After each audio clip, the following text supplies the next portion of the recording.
In ages long past, there was once a warrior who was both noble and brave beyond all measure.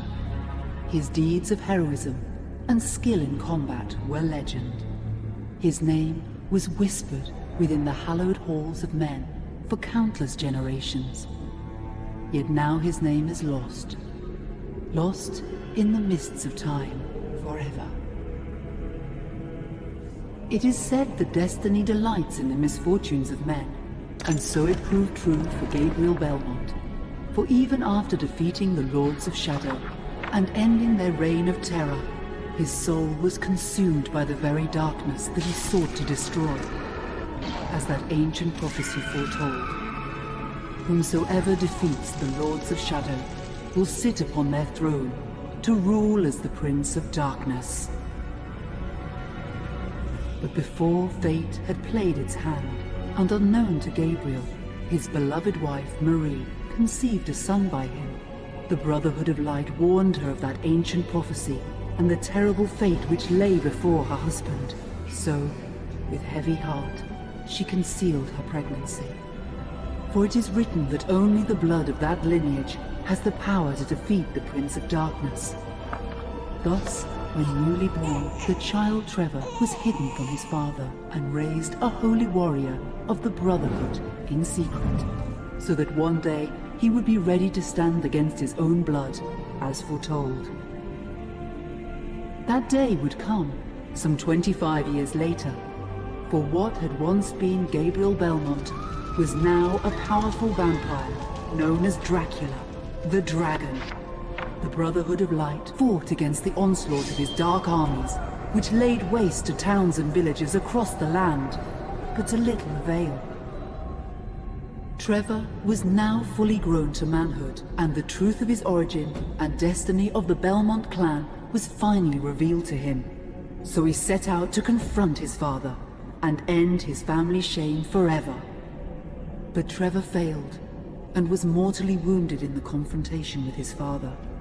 He was no match for Dracula's terrible power. Yet, as he lay dying, Trevor finally revealed his true identity. Dracula was driven mad with grief and rage over the revelation. He desperately sought to save his dying son by giving him his own lifeblood. But it was too late, or so he thought.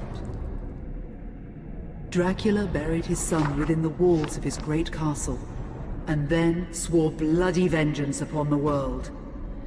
Raising an army of creatures beholden only to him, he struck with fury and merciless cruelty at humanity. He vowed to hunt God's children for all eternity. But fate still had one last card to play. Dracula's blood had power, and that power now coursed through the veins of his dead son, slowly reviving him over many years, until one night he emerged once more into the world, not as a man, but as a creature like his father. What had once been Trevor Belmont was now gone forever. He was now a vampire like his father. Though he swore that he would not be like him, he would take the name Alucard. He would be a force for good, opposing his father's capacity for evil. In that very moment, Alucard swore to destroy Dracula. But fate had something else in mind.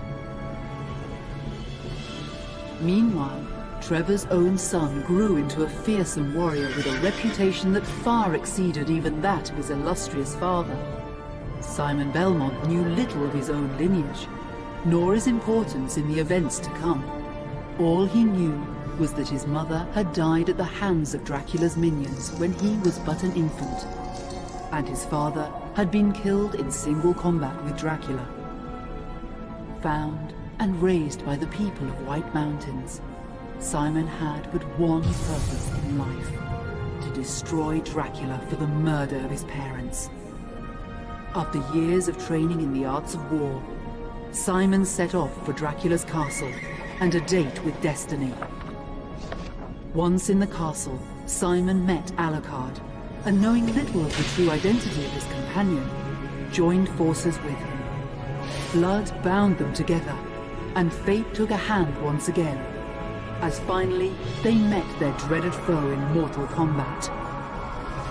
Simon defeated Dracula with his whip, and yet Alucard sensed that all was not as it should be. Dracula would return.